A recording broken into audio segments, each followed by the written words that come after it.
File photo of PM Narendra Modi, Praveen Jain, ThePrint Text Size, AAA for the Narendra Modi government. The calm in Kashmir is proof that the situation is being managed. It believes the death of 20 people in police firing since the 5th of August, when Article 370 was diluted to scrap the former state's special status, is a price it can afford to pay despite growing criticism of human rights violations. The Modi government also believes it can handle the sound and fury in the US regarding the citizenship protests in India, largely by ignoring it. It sees the noise over the CAA protests as a result of the polarized election around Donald Trump. In any case, a limited trade deal between India and the US is in the works. And as for Pakistan, despite the mounting costs of not talking to its western neighbor when it is ready to keep open a dialogue with every other country in the world, Modi's managers say New Delhi intends to stick with this policy until Islamabad takes action against the perpetrators of the 2008 terrorist attacks in Mumbai.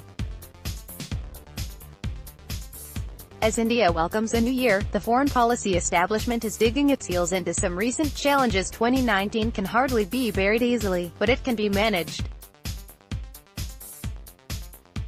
If the economy picks up, PM Modi can return to his own boast of being a regional leader. If it doesn't, things will have to change.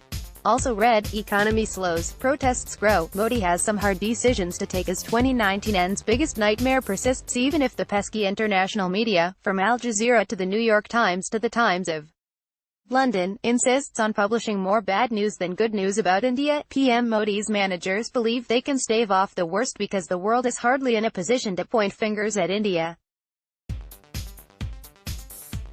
Even in noisy America, India's most important foreign policy partner, Modi seems to be counting on Trump's re-election, which will keep the focus on his own polarizing personality. In the off chance that a Democrat wins, it is likely that PM Modi will pass off the protests against the Citizenship Amendment Act, CAA, as proof of India's vibrant and democratic diversity. But there is one overwhelming concern that continues to be the Modi government's worst nightmare: the Indian economy. Any further downgrading by an international credit rating agency, like what Moody's did last September when it pushed India's rating from stable to negative, will destroy the already gloomy mood. Some people believe that the worst is over and that green shoots will emerge soon. Others point out that there are no short-term solutions.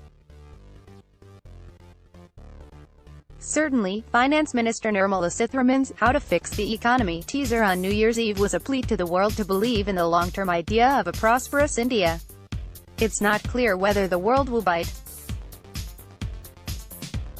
The worst cut in recent weeks has come from China's Global Times, which headlined a recent article saying, "India's GDP slowdown won't soon be reversed." That's the nub of the problem, and it took PM Modi 3 years to understand that. If he had only read Deng Xiaoping, the leader who opened up China in 1980 and made it the manufacturer of the world while keeping tight control over politics, Modi might not have been so severely censured by the international media. Also read, why Modi and Jay Shankar are safe from global censure on NRC. Modi had hoped in 2018 that his informal summit with Chinese President Xi Jinping would keep the channels of communication open with a big neighbor. He continues to hope that his refusal to sign the China-led Regional Comprehensive Economic Partnership (RCEP) will open the way for a revamped Make in India program.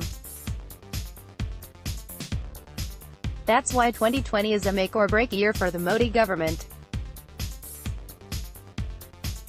If he is able to pull off key investments that will help turn around the economy, he will be able to breathe easier. That is where foreign investors like Fairfax come in.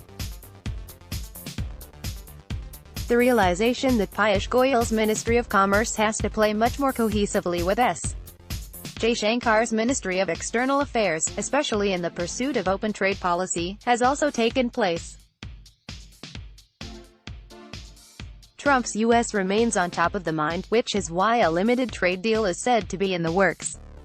Also read, RSS economic wing upset as Modi gov allows Huawei in 5G trials. Learn an old lesson in New Year. PM Modi hopes he can both assuage and tempt Trump with reduced tariffs so that Trump can continue to focus on the bad boys in China and give Delhi a break. That is why the choice of the next ambassador to the U.S. is also important. With Harsh Shringla back from Washington as the next foreign secretary, several contenders are in the running: High Commissioner to Sri Lanka Taranjit Sandhu, High Commissioner to Singapore Jawad Ashraf, and Maya Secretary T.S. Tirumurthy, among others. In 2020, Modi will have to renew focus on the neighborhood. The relationship with Bangladesh is in a mess, ties with Nepal are strained, Bhutan has decided to extend a travel tax on Indian citizens, and Pakistan, India's western neighbor, continues to be treated like a diplomatic leper. India has long seen itself as the largest, biggest, richest, most powerful country in South Asia, but one which is willing to take smaller nations along. Perhaps that will be the PM's biggest learning this year. The Print is now on Telegram. For the best reports, show full article, let's block ads. Why?